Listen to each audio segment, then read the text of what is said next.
নজিরবিহীন নির্দেশ দিল তেলেঙ্গানা হাইকোর্ট। রাজ্যের প্রাক্তন বিআরএস বিধায়ক চেন্নামানেনি রমেশের ভারতীয় নাগরিকত্ব কেড়ে নিল আদালত।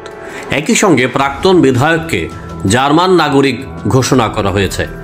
পাশাপাশি নাগরিকত্ব গোপন করা এবং বিচার বিভাগকে বিভ্রান্ত করার অভিযোগের জন্য প্রাক্তন বিধায়কের কাছে ৩০ লক্ষ টাকা জরিমানা করা হয়েছে।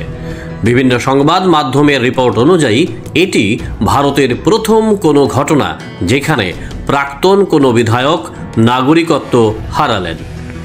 2019 সালে কেন্দ্রীয় সরকার রমেশের ভারতীয় নাগরিকত্ব বাতিল করেছিল। তারপরেই কেন্দ্রের নির্দেশিকাকে চ্যালেঞ্জ করে হাইকোর্টের দ্বারস্থ হয়েছিলেন রমেশ।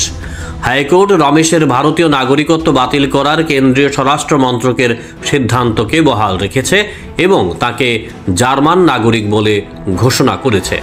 তার নাগরিকত্ব নিয়ে প্রশ্ন তুলে হাইকোর্টের দ্বারস্থ হয়েছিল কংগ্রেস। দলের তরফে ডি রোহিত মামলা করেন। তার আইনজীবী যুক্তি দিয়েছিলেন যে রমেশ জার্মানিতে স্থায়ী হওয়ার পরে 1990-এর দশকে একজন জার্মান নাগরিক হিসেবে পরিচয় ধারণ করেছিলেন। রমেশ জার্মানিতে কাজ করতেন এবং বিয়ে করার পর সেখানেই সংসার গড়ে তোলেন। পরে 2008 সালে তিনি ভারতীয় নাগরিকত্ব পান। 2009 সালে তিনি তেলেঙ্গানার ভেমুলাওয়ারা থেকে প্রথমবার নির্বাচিত হয়েছিলেন। এরপর টানা 4 বার সেখান থেকে বিধায়ক হয়েছিলেন। খবর অনুযায়ী 2008 সালে ভারতীয় নাগরিকত্ব পাওয়া সত্ত্বেও রমেশ তার জার্মান পাসপোর্ট এবং নাগরিকত্ব ধরে রেখেছিলেন।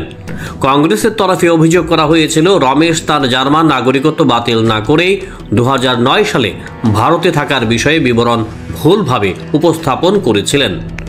বিধায়ক হিসাবে রমেশের নির্বাচনকেও চ্যালেঞ্জ করেছিল কংগ্রেস।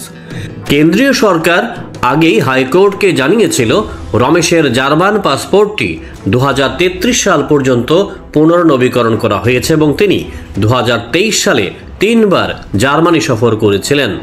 2019 সালে কেন্দ্রীয় স্বরাষ্ট্র মন্ত্রক রমেশের ভারতীয় নাগরিকত্ব বাতিল করার একটি আদেশ জারি করেছিল, কারণ তিনি এর জন্য আবেদন করার সময় তথ্য গোপন করেছিলেন। ভারতে দ্বৈত নাগরিকত্বের কোনো বিধান নেই। জনপ্রতিনিধিত্ব আইন অনুসারে ভারতীয় নাগরিক নন এমন কোনো ব্যক্তি কোনো নির্বাচনে প্রতিদ্বন্দ্বিতা বা ভোট দেওয়ার যোগ্য নন। স্বপ্নের বাড়ি কিনবেন ভাবছেন? দেরি না করে চলে আসুন আরবি কনস্ট্রাকশনে। অত্যাধুনিক সুযোগ সুবিধা সহ আপনার সাধ্যের মধ্যে ফ্ল্যাট পাবেন আমাদের এখানে। রয়েছে ব্যাংক লোনের সুবিধাও। আগরতলার সার্কিট হাউস, দুর্গা চৌমুহনী, প্রগতি রোড ও কলেজ টিলার মূল সড়কের পাশে। কলকাতার নাগের বাজার, কৈখালি, মালিবাগানে রয়েছে আমাদের ফ্ল্যাট। প্রতিটি ফ্ল্যাটে রয়েছে পার্কিং ও লিফটের সুবিধে, পরিশোধিত পানীয় জল, জেনারেটর সহ আলাদা ট্রান্সফরমার। তাছাড়াও নিরাপত্তার জন্য থাকছে দিবারাত্রি সিকিউরিটি গার্ড, রয়েছে সিসি ক্যামেরার নজরদারিও। তাহলে দেরি না করে আজই যোগাযোগ করুন আরবি কনস্ট্রাকশনে। আমাদের ঠিকানা আরবি construction, Jhuma Chakraborty, circuit house, পুরনো রাজভবনের পিছনে।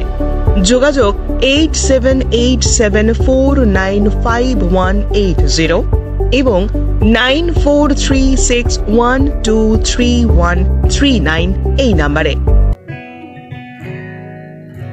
জুড়ে থাকে বাঁধন আপনার চেয়েও আপন, জুড়ে থাকে বাঁধন আপনার চেয়েও আপন, আপনার চেয়েও আপন স্বর্ণ কমল।